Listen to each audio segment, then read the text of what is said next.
தமிழரசி தமிழரசி ஐய தமிழில் ஒரு துளி. ஃப்ரெண்ட்ஸ், நம்ம குழந்தைகளுக்கு தேவையான board books, flash card, picture book, rhymes book, colouring book, origami book, activity book, textbook, writing book எல்லாமே tamilaraசி.org வெப்சைட்ல இருக்கு. நீங்க லாகின் பண்ணுங்க, ரிஜிஸ்டர் பண்ணுங்க. உங்க குழந்தைகளுக்கு தேவையான புத்தகத்தை வீட்ல இருந்தபடியே ஆர்டர் பண்ணுங்க.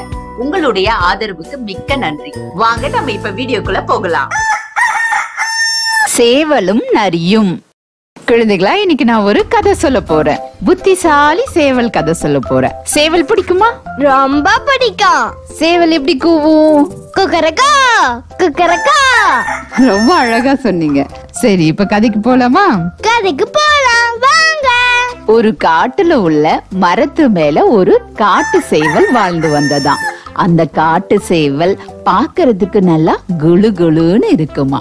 நல்ல பலசாலியாகவும் புத்திசாலியாகவும் இருந்ததாம். அது கொக்கரக்கோ அப்படின்னு கத்திச்சுன்னா காடே அதிருமா. அந்த அளவுக்கு சத்தம் போடுமா. அது இருந்த மரத்தின் வழியா தினந்தோறும் ஒரு நரி போயிட்டும் வந்துட்டும் இருக்குமா. அந்த நரிக்கு என்ன ஆசையா? இந்த சேவலை எப்படியாவது ஒரு நாள் பிடிச்சு நல்லா சாப்பிட்டுடணும் அப்படின்னு ஆசையா சேவலை பாக்குமா. சேவலுக்கும் தெரியுமா இந்த நரியோட பார்வை. ஓ, இந்த நரி நம்மள சாப்பிடுறதுக்காக தான் இப்படி பாக்குது அப்படின்னு நரி கிட்ட சேவல் எச்சரிக்கையா இருக்குமா. சேவல் நரிய பார்த்த உடனே மரத்து மேல ஏறி உட்காந்துக்குமா. நரிக்கும் இது தெரியுதான். ஓ, சேவல் நம்ம வரும்போதெல்லாம் மரத்து மேல ஏறி உட்காந்துக்குது அப்படின்னு சொல்லிட்டு எப்படியாவது இந்த சேவலை தந்திரத்தனமா இந்த மரத்தை விட்டு இறக்கி எப்படியாவது சாப்பிட்டுடணும் அப்படின்னு நினைச்சதான். ஒரு நாள் நரி அந்த வழியா போகும்போது மரத்து கீழே உட்காந்து, அழகிய சேவலே, உனக்கு விஷயம் தெரியாதா அப்படின்னு கேட்டுச்சான். என்ன நரியாரே, என்ன விஷயம் என்றுதான் சேவல். இன்று நம்முடைய சிங்கராஜா ஒரு உத்தரவு போட்டிருக்கிறார் அப்படின்னுச்சான். என்ன உத்தரவு என்று கேட்டதுக்கு, இன்று முதல் 1 வருடத்துக்கு யாரும் யாருக்கும் பகை கிடையாதாம். இது சமாதான ஆண்டாம். எந்த விலங்குக்கும் மற்ற விலங்குகளால் பிரச்சனை வரக்கூடாது. பிரச்சனை வந்தால் கடும் தண்டனை தரப்படும் அப்படின்னு சொல்லியிருக்காங்க. அதனால எதிரிகளா இருந்த விலங்குகள் எல்லாம் ஒன்றா சேர்ந்து காட்டோர அருவி பகுதியில நிலா வெளிச்சத்துல பாட்டு பாடி ஆடிக்கிட்டு இருக்காங்க. எனக்கு தான் யாருமே இல்ல. அப்பதான் நீ என் ஞாபகத்துக்கு வந்த. வா, நாம 2 பேரும் சேர்ந்து போய் அருவிக்கரையில போய் விலங்குகளோட சேர்ந்து ஜாலியா இருக்கலாம் அப்படின்னு நரி பேசிச்சான். அச்சச்சோ, எப்படி இப்ப சேவல் நரிக்கிட்ட இருந்து தப்பிக்கும்? அது ஒரு புத்திசாலி சேவல் இல்லையா? அதனுடைய அறிவை பயன்படுத்தி தான் இப்ப நரிக்கிட்ட இருந்து தப்பிக்க போகுது. எப்படி தப்பிக்குதுன்னு பார்க்கலாம். இதை கேட்ட உடனே சேவலுக்கு புரிஞ்சிடுச்சான். ஓ, நரியால நமக்கு ஆபத்து வந்துடுச்சு. இதுல இருந்து நம்ம எப்படி தப்பிக்கிறது அப்படின்னு யோசிச்சுக்கிட்டே சேவல் என்ன பண்ணுச்சான்? நரி பேசுறத கேட்காத மாதிரி வேற ஒரு உயர்ந்த கிளைக்கு சென்று தலையை இங்கும் அங்குமாக ஆட்டி பார்த்து கொண்டிருந்ததாம். அதை பார்த்த நரிக்கு கோபம் வந்ததாம். நான் எவ்வளவு இனிய செய்தியை சொல்லிக் கொண்டிருக்கிறேன், நீ என்னவென்றால் மரக்கிளைகளுக்கு மேலே சென்று எதையோ வேடிக்கை பார்க்கிறாயே என்றது. நரியாரே, நீங்கள் சொன்னதை கேட்டேன். அதைவிட முக்கியமான வேலையை நான் கவனித்துக் கொண்டிருக்கிறேன் என்றது. அதைவிட முக்கியமான வேலையா? அது என்ன என்றது நரி.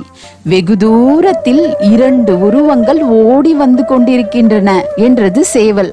அவை எப்படி இருக்கின்றன என்று பயத்துடன் கேட்டது நரி. 2ம் நாக்கை தொங்க விட்டு இருக்கின்றன. அதன் கண்கள் பளபளவென ஜொலிக்கின்றன.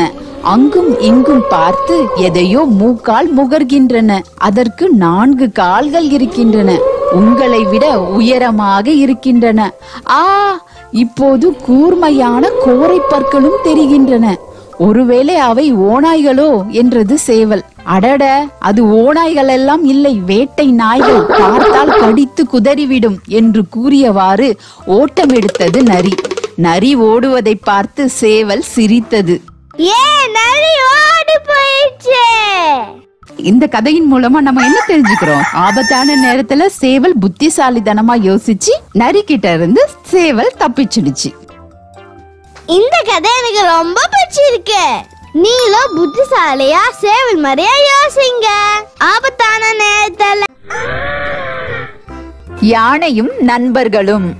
குழந்தைகளா, இன்னைக்கு நான் உங்களுக்கு ஒரு கதை சொல்ல போறேன். யானை கதை சொல்ல போறேன். யானைன்னா உங்களுக்கு பிடிக்குமா? ரொம்ப பிடிக்கும். சரி, யானை கதை சொல்லட்டா? சொல்லுங்க. ஒரு காட்டுல தனியா ஒரு யானை இருந்ததாம். யானைக்கு நண்பர்களே இல்லையாம்.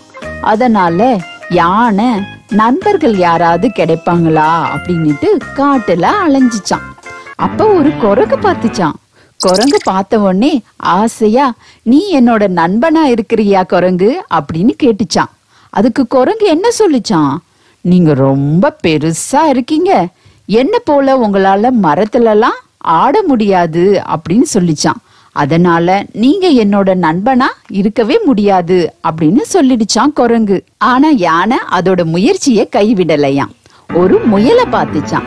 நீ என்னோட நண்பனா இருக்கிறியா முயல் அப்படின்னு கேட்டுச்சான். அதுக்கு முயல் என்ன சொல்லிச்சான்? என்னோட பொந்துல உன்னால பொருந்தவே முடியாது, ஏன்னா நீ பார்க்க எப்படி இருக்க, ரொம்ப பெருசா இருக்க, அதனால நீ என்னோட நண்பனா இருக்க முடியாது அப்படின்னு சொல்லிடுச்சான். அச்சச்சோ, யானை அப்பையும் அதோட முயற்சிய கைவிடலையாம். ஒரு தவளைய பார்த்துச்சான். தவளை தவளை, நான் உன்னோட நண்பனா இருக்கட்டுமா அப்படின்னு கேட்டுச்சான். அதுக்கு தவளை என்ன சொல்லிச்சான்? நீ ரொம்ப பெருசா இருக்க, கனமா இருக்க, என்ன போல உன்னால குதிக்க முடியாது அப்படின்னு சொல்லிச்சான். அதனால நீ என்னோட நண்பனா இருக்க முடியாது அப்படின்னு சொல்லிடுச்சான். ஆனா யானை அதோட முயற்சிய கைவிடலையாம். நரிய பார்த்துச்சான். நரிக்கிட்ட கேட்டதான், நான் உன்னோட நண்பனா இருக்கட்டுமான்னு கேட்டுச்சான். அதுக்கு நரியும் இதே பதில தான் சொல்லிச்சான். நீ ரொம்ப பெருசா இருக்க அப்படின்னு சொல்லிடுச்சான். அதுக்கப்புறமா அடுத்த நாள் காட்டுல உள்ள விலங்குகள் எல்லாம் என்ன பண்ணுச்சான்? பயந்து ஓடிட்டு இருந்ததாம். அதை பார்த்த உடனே, என்னடா எல்லா விலங்குகளும் பயந்து ஓடுதே, நம்மளோட நண்பர்கள் எல்லாம் பயந்து ஓடுறாங்க ஏன்னு பார்க்கும்போது ஒரு புலி எல்லா விலங்குகளையும் தாக்குறதுக்காக வந்துட்டு இருந்ததாம். அத பார்த்த யானை, அச்சச்சோ, நம்ம நண்பர்களை எப்படியாவது நம்ம காப்பாத்தி ஆகணும் அப்படின்னு நினைச்சு புலிகிட்ட போய் கேட்டுச்சான். தயவு செய்து என் நண்பர்களை விட்டுடு, எதுவும் பண்ணாத அப்படின்னு கேட்டுச்சான். ஆனா புலி கேட்கறதா இல்லையா. யானைய உன் வேலைய பார்த்துட்டு போ அப்படின்னு சொல்லிடுச்சான். இதை கேட்ட உடனே என்ன பண்ணலாம் அப்படின்னு யோசிச்சு வேற வழியே இல்லாம யானை தண்ணீரை புலி மேல விசிறி அடிச்சு பயமுறுத்திச்சான். அதுக்கப்புறம் புலி பயந்து ஓடியே போயிடுச்சான். அங்க இருந்த பார்த்த எல்லா விலங்குகளும் அப்புறம் என்ன சொல்லிச்சு ஒற்றுமையா? நீ தான் என்னுடைய நண்பர் அப்படின்னு சொல்லிச்சான். அப்புறம் யானைக்கு ரொம்ப சந்தோஷமா ஆயிடுச்சான். நிறைய நண்பர் கூட்டம் யானைக்கு கிடைச்சிடுச்சான். இந்த கதை மூலமா நம்ம தெரிஞ்சுக்க வேண்டியது என்னது? யானைக்கு எப்படி நண்பர்கள் கிடைச்சாங்க? யானைக்கு எந்த எதிர்பார்ப்பும் கிடையாது. நண்பர் இப்படிதான் வரணும் அப்படிங்கிற எதிர்பார்ப்பு கிடையாது. ஆனா மற்ற விலங்குகள்லாம் எப்படி சொல்லுச்சு? எனக்கு ஆட தெரியணும், குதிக்க தெரியணும் அப்படின்னு ஒவ்வொரு எதிர்பார்ப்பு இருந்தது. எதிர்பார்ப்பு எதுவுமே இல்லாததுதான் நல்ல நட்புக்கு அழகு. ஒரு நல்ல நட்பு என்பது எப்படி இருக்கும்? எந்த எதிர்பார்ப்பும் இல்லாம இருக்கும். சரியா? இந்த கதை எனக்கு ரொம்ப பிடிச்சிருக்கு. நானும் என் ஃப்ரெண்ட்ஸ் கிட்ட எதையோ எதிர்பார்க்க மாட்டேன். நீங்களும் அப்படியே இருங்க. நன்றி. ஹாய் கிட்ஸ், எனக்கும் என் தம்பிக்கு டிராயிங், கலரிங், கிராஃப்ட்னா ரொம்ப பிடிக்கும். உங்களுக்கும் பிடிக்குமா? அப்ப உங்களோட டிராயிங், கலரிங், கிராஃப்ட் ஒர்க் எல்லாம் எங்களோட வெப்சைட்ல அப்லோட் பண்ணுங்க. தமிழரசி ஃபேமிலி கூட ஷேர் பண்ணுங்க. இந்த வீடியோ உங்களுக்கு பிடிச்சிருந்தா லைக் போடுங்க, கமெண்ட் பண்ணுங்க, உங்க ஃப்ரெண்ட்ஸ் கூட ஷேர் பண்ணுங்க. For more videos, please subscribe my channel. That's it.